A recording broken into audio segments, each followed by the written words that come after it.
Jimmie Ward is now figuring out that he needs to do a little self-promotion. He doesn't seem like a self-promoter, but he doesn't have that much time left in the league. He's 30. And he's playing like he's 25, and he needs some credit. And so what he's doing is pointing out that there is not a tight end in the league that he thinks could get more than 50 yards one-on-one against him in a game. Do you think he's right? Yeah. I do too. I think he's right. I do too. I think this is one of those things, if you've watched Jimmie Ward, this is the best man coverage safety in the NFL. It's bar none. This is the best man coverage safety in the NFL. He does every single thing that Tyrann Mathieu gets credited to doing. Jimmie Ward does every single one of those things as well, whether it's covering in the He's a better athlete than Tyrann Mathieu. At this point, I think so. At this point, I think so. And I think that the tight end thing, I think I would take it a step further. I think there's a lot of receivers that you could pick that are rated as very good receivers in the NFL that torch a lot of good cornerbacks that Jimmie Ward could keep under 50 yards. Just being sticky in man coverage, he might be the best. He might be better than Verrett, frankly. He might be the best individual man coverage defender on the 49ers. So I 100% agree with him. Relative, like pound for pound. Like you couldn't put Jimmie Ward out at cornerback. On like a Metcalf, no. But yeah, position for position. Yeah, I'm with you. Right. I'm with you. Yeah. And not to mention, like, I was on Twitter maybe a little too much this weekend when he posted this, and there was this stupid Dolphins fan who misdiagnosed the coverage on a 70-yard throw to Gesicki where the 49ers are playing split safety coverage, and he calls it cover one robber and said Jimmie Ward plays the post wrong. Probably one of the dumbest things I've ever seen, and he used it as an explanation to say why, Gesicki got X amount of yards on Jimmie Ward. Please. No. My God, when it comes to man coverage, this is, again, it's if you watched it, you know it.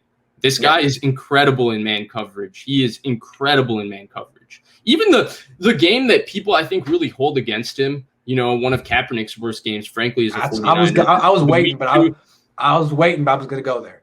The Levi opener versus Brandon Marshall. If you actually take the time to go back and watch that game, really what happens is Ward is in as good of a position as you can get. Sometimes if you throw a good ball to a 6'5" guy with good ball placement, or he can reach back behind him and make a one-handed catch, there's really nothing the DB can do but get baptized at the catch point. Brandon Marshall is an almost Hall of Fame receiver.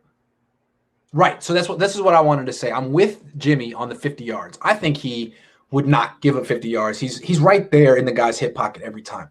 You think he might give up touchdowns? But that was the only thing I wanted to say. And the only thing is, if I were a defensive coordinator and I'm facing the Bucks and they split out Rob Gronkowski, at wide receiver at the 4-yard line, and they're going to the back shoulder fade, or the Chiefs with Kelsey. There's any number, the Raiders with Waller. I just wouldn't necessarily put Ward in that matchup. I would rather have Tart in that matchup, just in that one specific way. So that's nothing against Ward. That's how I would use him. So yeah, I think Ward's right on with this. And really, he's probably more on Fangio for using him in that specific way in the red zone. It's like it's a bad matchup. I mean, it's a tough matchup for a rookie. It's a tough matchup for a rookie. Yeah, I don't know why people were so ready to write him off after that one game. I mean, people are still not ready to write off certain guys. It's because he was a first-round pick. If a first-round pick doesn't have a splash right away, like if Trey Lance's first game is bad, people are going to lose their minds. But if it's a good game, people are going to say he's the greatest quarterback of all time. You really think so? There's a very much an overreaction culture in the NFL.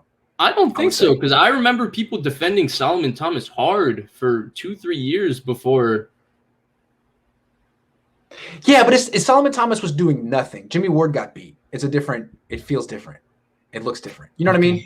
It's like, did Solomon Thomas play today? I don't know. I didn't see him out there, but maybe PFF said something good about him. I don't know. Wait. He had the offsides penalty against Week 1 versus the Vikings when all he had to do was not jump off sides and the Niners get the ball back, but he jumped off sides. Oh yeah, there's Solomon Thomas.